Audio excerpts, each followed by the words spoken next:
నమస్తే, welcome to YoYo View. Telangana రాష్ట్రంలో సంక్రాంతి పండుగతో పాటు అరెస్ట్ల హడావిడి కూడా మొదలైంది. అది కూడా బీఆర్ఎస్ నాయకులకు సంబంధించి.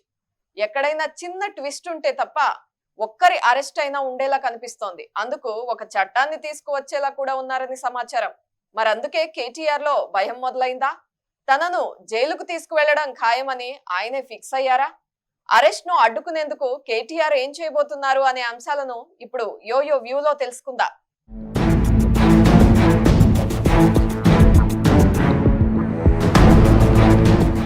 రాజకీయాల్లో రివెంజ్ పాలిటిక్స్ ని చూస్తూనే ఉంటాం, కానీ తెలంగాణలో సీన్ వేరేలా ఉంది. ఒకప్పుడు పోరాటాలు చేసిన రేవంత్ రెడ్డిని అధికారం ఉందని ఎక్కడికక్కడ అరెస్టులు చేయించింది బీఆర్ఎస్. కానీ రేవంత్ మాత్రం తనకు అధికారం ఉన్నా హుందాగా కనిపిస్తున్నారు. అవినీతి జరిగిందని పూర్తిగా తెలుసుకున్న తర్వాతే యాక్షన్ ప్లాన్లు అమలు చేస్తున్నారు. సీఎం రేవంత్ రెడ్డి వ్యూహంలో ప్రస్తుతం కేటీఆర్ ఉన్నారు. ఆయన్ను దర్యాప్తు సంస్థలు వెంటాడుతున్నాయి.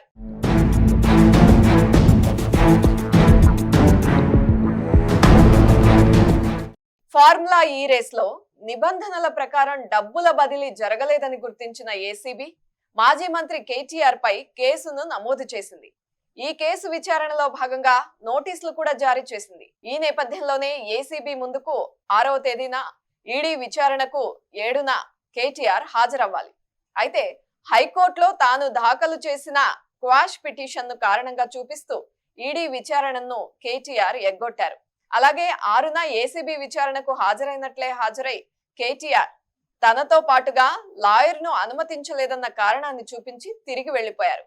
అదేంటంటే, హైకోర్టు తీర్పు నేపథ్యంలో తనను వేధించటానికే ఏసీబీ విచారణకు పిలిపించిందని మండిపడ్డారు. అలాగే పోలీసుల మీద తనకు నమ్మకం లేదు కాబట్టి విచారణలో తనతో పాటుగా తన లాయర్ కూడా ఉండాల్సిందే అని వాదన వినిపించి రోడ్డు మీద దాదాపుగా అరగంట పాటు హైడ్రామా నడిపించి తిరిగి పార్టీ ఆఫీస్ కు వెళ్లిపోయారు. విచారణకు హాజరవ్వటానికి కోర్టులో విచారణకు ఎటువంటి సంబంధం లేదు. అయితే తనపై ఏసీబీ నమోదు చేసిన కేసును కొట్టేయాలని కేటీఆర్ కోర్టులో కేసు వేశారు. కేసును విచారించిన కోర్టు డిసెంబర్ 31 వరకు అరెస్ట్ చేయొద్దని చెప్పింది. ఇదే సమయంలో కేసును విచారించుకోవచ్చని ఏసీబీకి గ్రీన్ సిగ్నల్ ఇచ్చింది.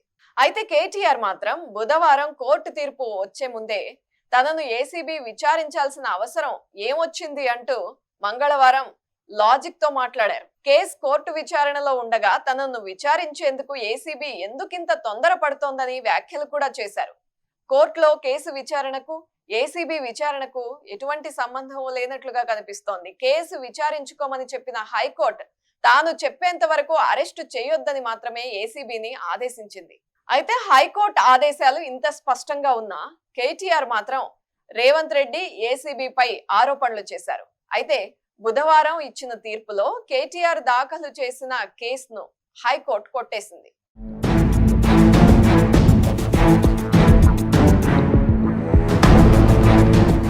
ఎప్పుడైతే తన కేసును హైకోర్టు కొట్టివేసిందో అప్పటి నుండే కేటీఆర్ లో టెన్షన్ పెరిగిపోయినట్లుగా కనిపించింది. ఏసీబీ తనను ఎప్పుడైనా అరెస్ట్ చేయొచ్చని నేతలు క్యాడర్ కు సమాచారాన్ని పంపించారు. దీంతో రాష్ట్రంలోని అనేక ప్రాంతాల నుండి నేతలు క్యాడర్ కేటీఆర్ ఇంటికి చేరుకున్నారు.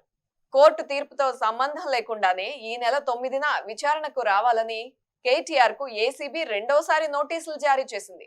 అలాగే ఈ నెల 16న విచారణకు హాజరవ్వాలని ఈడీ కూడా తాజాగా నోటీసులు ఇచ్చింది. దీంతో కేటీఆర్ విచారణకు దర్యాప్తు సంస్థలు ఏసీబీ ఈడీలు పోటీ పడుతున్నట్లుగా ఉంది. విచారణకు పిలిపించిన దర్యాప్తు సంస్థలు కేవలం విచారించి వదిలేస్తాయా, లేదంటే అరెస్టు కూడా చేస్తుందా అన్న టెన్షన్ బీఆర్ఎస్ వర్గాల్లో కనిపిస్తోంది.